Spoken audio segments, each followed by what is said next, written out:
Praise the lord. ದೇವರ ನಾಮಕ್ಕೆ ಸ್ತೋತ್ರ ಉಂಟಾಗಲ್ಪಡಲಿ. ಪ್ರೀತಿಯುಳ್ಳ ದೇವ ಜನರೇ, ಯೇಸು ಕ್ರಿಸ್ತನ ಹೆಸರಿನಲ್ಲಿ ನಾನು ನಿಮ್ಮನ್ನು ವಂದಿಸುತ್ತೇನೆ. ಆದಿಕಾಂಡ 33ನೇ ಅಧ್ಯಾಯ 11ನೇ ವಚನದಲ್ಲಿ ವಾಕ್ಯ ಈ ರೀತಿಯಾಗಿ ಬರೆಯಲ್ಪಟ್ಟಿದೆ. ದೇವರು ನನಗೆ ಕೃಪೆಯನ್ನು ಮಾಡಿದ್ದರಿಂದ ನನಗೆ ಸಮೃದ್ಧಿ ಉಂಟು ಎಂದು ವಚನ ಬರೆಯಲ್ಪಟ್ಟಿದೆ. ಅಂದರೆ ಪ್ರೀತಿಯುಳ್ಳ ದೇವ ಜನರೇ, ಈ ವಚನ ಇಲ್ಲಿ ಏನ್ ಹೇಳ್ತಾ ಇದೆ, ದೇವರ ಕೃಪೆ ಅದು ನಮಗೆ ಒಂದು ಸಮೃದ್ಧಿಯನ್ನು ಉಂಟು ಮಾಡುವಂತದ್ದಾಗಿದೆ.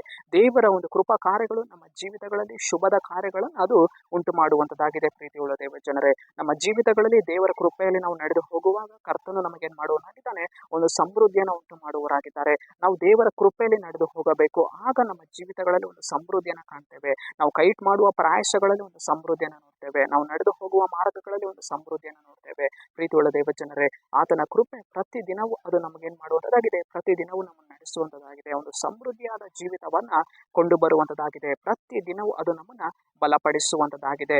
ನಾವು ದೇವರ ಕೃಪೆಯಲ್ಲಿ, ದೇವರ ದಯೆಯಲ್ಲಿ ನಾವು ನಡೆದು ಹೋಗುವಾಗ ನಮಗೆ ಇವತ್ತು ಏನಿರುವುದಿಲ್ಲ, ಯಾವ ಒಂದು ಕೊರತೆ ಇರುವುದಿಲ್ಲ. ಕರ್ತನು ನಮ್ಮನ್ನ ಅಧಿಕವಾಗಿ ಆಶೀರ್ವಾದಿಸುವರಾಗಿದ್ದಾರೆ. ಸರಿ, ನಾವು ಪ್ರಾರ್ಥಿಸೋಣ. ಅಪ್ಪ ಕರ್ತನೆ, ನಿಮಗೆ ಸ್ತೋತ್ರ ಸ್ವಾಮಿ. ಈ ವಾಕ್ಯ ಭಾಗ ಸಂದೇಶವನ್ನು ನೋಡ್ತಾ ಇರುವ ಜನಗಳು ನೀನು ಮುಟ್ಟು ದೇವರೇ. ಅಪ್ಪ, ಈ ವಚನದ ಪ್ರಕಾರ ನೀನು ಅವರಿಗೆ ಸ್ವಾಮಿ ಶುಭದವನ್ನು ಉಂಟು ಮಾಡು ಸ್ವಾಮಿ. ನಿನ್ನ ಕೃಪೆಯಿಂದ ದೇವರೇ ಸಮೃದ್ಧಿಯನ್ನು ಉಂಟು ಮಾಡು ಸ್ವಾಮಿ. ನಿಮ್ಮ ನಾಮಕ್ಕೆ ಸ್ತೋತ್ರ. ನಜರೇತಿನ ಯೇಸುವಿನ ನಾಮದಲ್ಲಿ ತಂದೆಯೇ, ಆಮೇನ್.